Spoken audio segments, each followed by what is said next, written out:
വീതി കുറഞ്ഞ ഇരിട്ടി നേരമ്പോക്ക് റോഡിലെ ഗതാഗതക്കുരുക്ക് യാത്രികർക്ക് ദുരിതമാകുന്നു. നേരമ്പോക്ക് ജംഗ്ഷൻ മുതൽ ഇരിട്ടി ജോയിന്റ് RTO ഓഫീസ് വരെയുള്ള ഭാഗത്ത് റോഡിന്റെ ഇരുഭാഗങ്ങളിലും വാഹനങ്ങൾ പാർക്ക് ചെയ്യുന്നത് വലിയ ഗതാഗത തടസ്സം സൃഷ്ടിക്കുന്നു.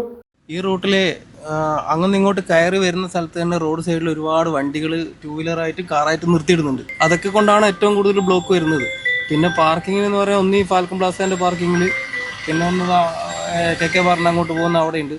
ഈ രണ്ട് പാർക്കിങ്ങുകളോട് കുറച്ച് പോകണം. എന്നാലും റോഡ് സൈഡിൽ ഒരുപാട് വാഹനങ്ങൾ അങ്ങനെ ഇങ്ങോട്ട് കയറി വരുന്നിടത്ത് ടൂ വീലറായിട്ടും കാറുകളായിട്ടും സാധനങ്ങൾ ഇറക്കാനുള്ള വണ്ടികൾ വെക്കുന്നതുകൊണ്ടാണ് ബ്ലോക്കുകൾ.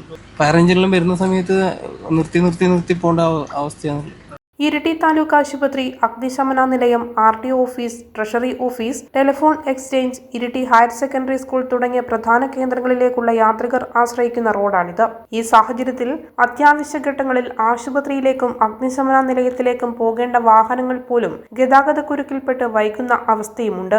റോഡ് വീതി കൂടാത്തത് ഏറ്റവും വലിയ പ്രശ്നം. പിന്നെ വാഹനങ്ങൾ അത്യാവശ്യം ചില സമയങ്ങളിൽ ചില ആൾ നിർത്തിയിട്ട് പോയി കഴിഞ്ഞാൽ കുറച്ച് സമയം പിടിക്കലുണ്ട്. എന്നാലും മെയിൻ കാര്യം റോഡ് വീതി കൂടുക എന്നുള്ളതിനോട് എല്ലാവരും സഹകരിച്ചിട്ട് വരിക എന്നുള്ളതല്ലാതെ ബ്ലോക്ക് നേരമ്പോക്ക് റോഡ് ബ്ലോക്ക് വരെ വേറെ മാർഗ്ഗം ഇതുവരെ നമ്മളെ അറിയില്ല. ഞാനിവിടെ 9 വർഷമായി ഇവിടെ കച്ചവടം ചെയ്യാൻ തുടങ്ങി. ഗവൺമെൻറ് ഹോസ്പിറ്റലിലേക്കുള്ള റോഡാണ്, മെയിനായിട്ടുള്ള റോഡാണ്. ട്രഷറി കാര്യങ്ങളെല്ലാം ഉണ്ട് ഇവിടെ. പക്ഷേങ്കിൽ അതിൻ്റെ മെയിൻ പ്രശ്നം റോഡ് വീതി കൂട്ടുക, അതിന് പ്രശ്നം പരിഹരിക്കുക അല്ലാതെ ചെറിയൊരു ചില സമയങ്ങളിൽ വെച്ച് പോകുന്നുണ്ട് ചില ആൾക്കാർ. പക്ഷെ അതങ്ങനെ സ്ഥിരം നിർത്തിയിട്ടിട്ട് അങ്ങനെ പോകുന്നത് കുറവാണ്. പേ പാർക്കിംഗ് ഒക്കെ ഉള്ളത് കൊണ്ട് കുറേ അതിൽ മാറ്റമുണ്ട്.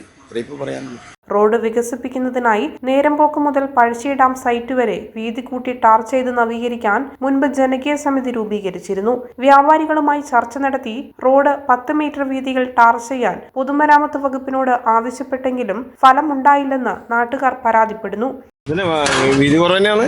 പിന്നെ മഴ പെയ്താൽ വെള്ളം ഭയങ്കര ഊർജ്ജം അതുകൊണ്ട് ഭയങ്കര വെള്ളമാണ്. കച്ചവടം ചെയ്യാൻ പറ്റുന്നില്ല. പുള്ളിരുന്ന അവിടെ നല്ല വെള്ളം മഴ പെയ്താൽ അതൊന്ന് പരിഹരിക്കാൻ പറയണം.